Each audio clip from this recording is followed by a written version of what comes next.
Le Barça a subi une énorme erreur d'arbitrage face à l'Inter, on va voir tout ça dans cette vidéo. Salut à tous, c'est Gars, c'est Azial. Aujourd'hui on se retrouve pour une nouvelle vidéo, on va parler de l'actualité du Barça après l'élimination malheureuse en demi-finale face à l'Inter qui a donné lieu à l'une des plus belles demi-finales de l'histoire de la Ligue des Champions.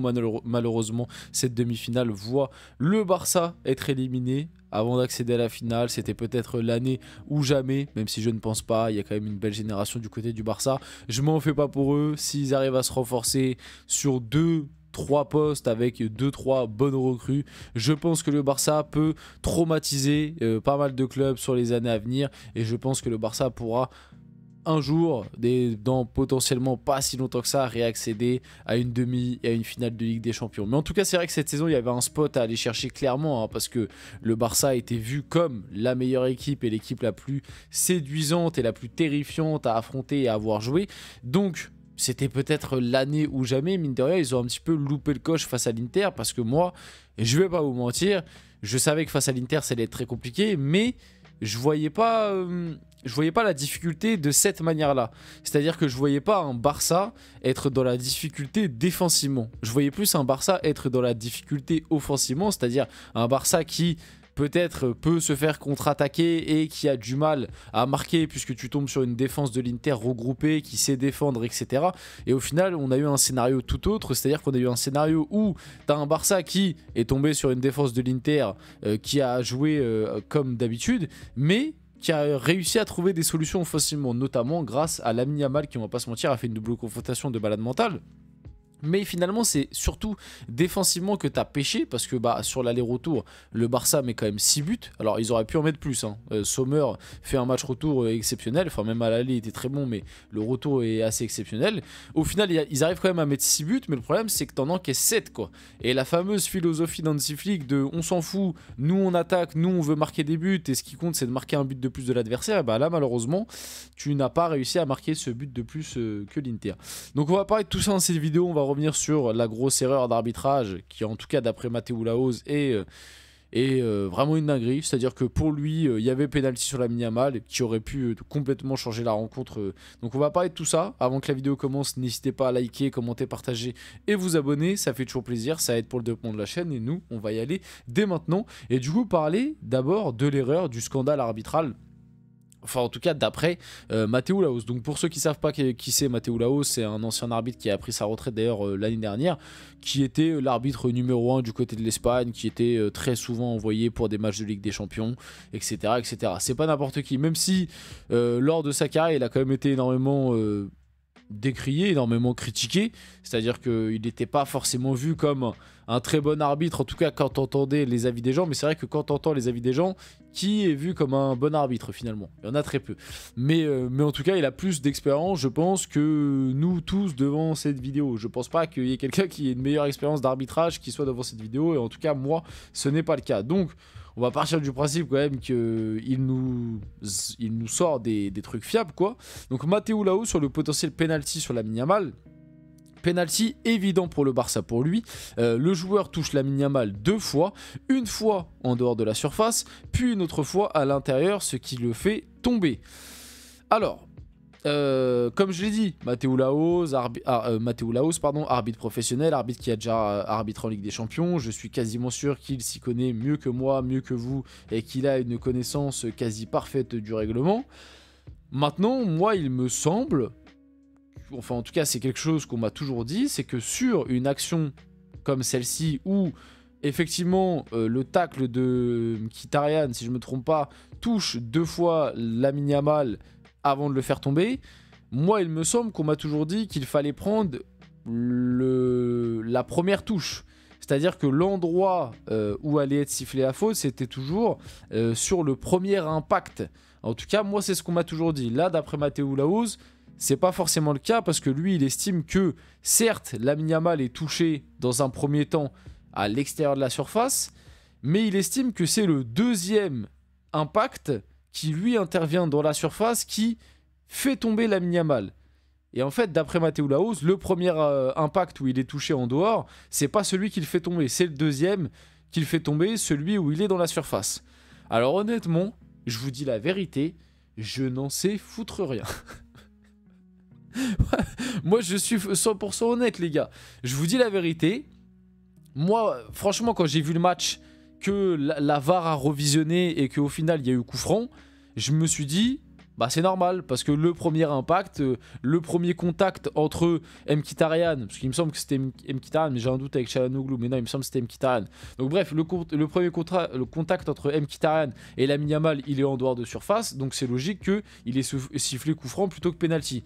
Mais là, d'après Matteo Laos, il nous explique que certes, il y a un premier contact dehors, mais que c'est le deuxième contact qui le fait tomber, donc on doit prendre le deuxième contact. Et donc, du coup, c'est le deuxième contact qu'on doit prendre en compte plutôt que le premier. Et bah honnêtement, moi je vous le dis, je suis pas arbitre, je n'en sais rien. Voilà, moi c'est là, je ne peux pas plus vous éclairer. C'est-à-dire que vous, n'hésitez pas à peut-être si vous avez plus de trucs ou à donner votre avis dans les commentaires. Moi, comme je vous l'ai dit, par rapport à ce qu'on m'a toujours dit, c'est le premier impact qui compte. Donc le premier impact, il est en dehors de surface. Donc pour moi, le coup franc était logique. Maintenant, Matteo Laos, c'est quand même quelqu'un qui... Enfin, il en a fait son métier pendant 30 ans, 40 ans. Donc peut-être que c'est lui qui a raison. Franchement, je sais pas. Donc est-ce que pour vous, le Barça méritait un penalty sur cette action? Essayez d'être objectif, hein. Me dites pas oui juste parce que vous êtes supporter du Barça, essayez de développer un peu. Franchement, n'hésitez pas à m'éclairer. Moi, je n'en sais rien. Est-ce que c'est une erreur d'arbitrage? Je n'en sais rien. Je sais pas. Franchement, je sais pas. Je peux pas plus vous en dire. Pour moi, non. Pour moi, non, c'est pas une erreur d'arbitrage. Mais je suis pas sûr de mon karaté sur ce truc. Je suis vraiment pas sûr de mon karaté. Donc bref.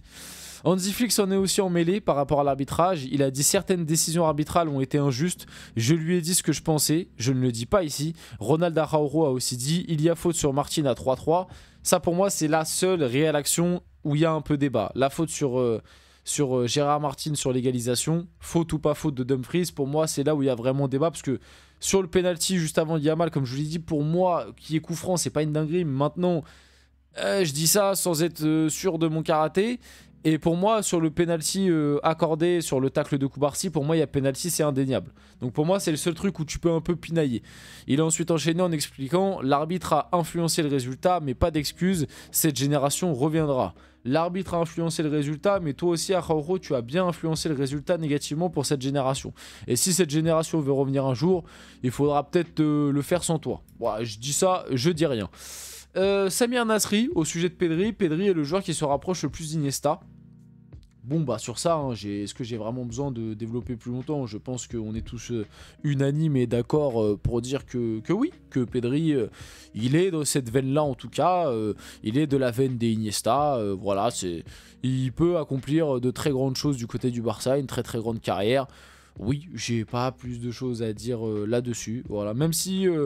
bon là c'est pinaillé un peu parce qu'en vrai il a été très bon, mais par rapport à la dynamique qu'il avait ces derniers temps, je m'attendais peut-être à ce petit but ou cette petite passe D, tu vois, sur la double confrontation qui allait peut-être faire changer le match, tu vois, du bon côté pour le Barça. Maintenant, là, c'est vraiment pinaillé pour pinailler. En vrai, il a été globalement quand même très bon sur l'aller-retour, même si sur le retour, il fait une première mi-temps un peu délicate, la deuxième mi-temps est mieux. Mais voilà, je pinaille. La story de Gavi suite à l'élimination du FC Barcelone en Ligue des Champions, c'est très dur, surtout en sachant à quel point nous étions proches. Ils ne voulaient pas que nous atteignions cette finale, car avec notre saison, ils avaient peur. Bon, encore une fois, c'est un peu ça le truc qui me dérange quand tout le monde fait des déclarations sur l'arbitrage, c'est qu'après on est vraiment dans ce truc de complot. C'est-à-dire que là, quand tu lis la déclaration de Gavi sur son compte Insta, c'est en gros, il laisse insinuer que... l'UEFA et les arbitres ont fait exprès de faire perdre le Barça parce que tout le monde avait peur que le Barça gagne. Franchement, on souffle. Franchement, cette année, du côté de l'Espagne, je sais pas ce qui se passe autour de l'arbitrage et des complots, mais alors, le Barça jusqu'à maintenant, ça allait, mais alors là, avec l'élimination, ils ont tous parlé. Laporta, Hansi Flick, Araujo, Pedri, Gavi, ils ont tous parlé. Tous, ils ont dit l'arbitrage, on sort à cause de l'arbitrage, etc., etc. Les gars, comme je vous l'ai dit, pour moi, l'arbitrage, tu peux pinailler sur 2-3 trucs, mais pour moi, le Barça ne se fait pas éliminer à cause de l'arbitrage. Le Barça avait largement de quoi se qualifier. C'est une réalité. Quand tu mènes 3-2 à 5 minutes de la fin, c'est à toi, au bout d'un moment, de gérer. Et pas de partir à l'abordage comme tu l'as fait et prendre un but en contre-attaque. Donc bref, peu importe les années sans avoir gagné la LDC, même si je sais que c'est très dur et que je voudrais la gagner chaque année, je suis sûr que nous la gagnerons si nous restons unis comme nous l'avons toujours été. Je sais qu'elle viendra, même si on est en colère maintenant, on peut finir cette saison en gagnant 3 titres, ce que personne n'aurait imaginé avant qu'elle commence. Et en vrai, je suis plutôt d'accord par rapport à ça. Une très bonne saison malgré cette déception. Rendez Montjuic bouillant dimanche et allons gagner du coup dimanche lors du Classico face au Real Madrid. On va finir la vidéo là-dessus. J'espère que cette vidéo vous a plu. Si c'est le cas, n'hésitez pas à liker, commenter, partager, vous abonner. Les gars, c'était Azial. On se retrouve très rapidement pour une prochaine vidéo.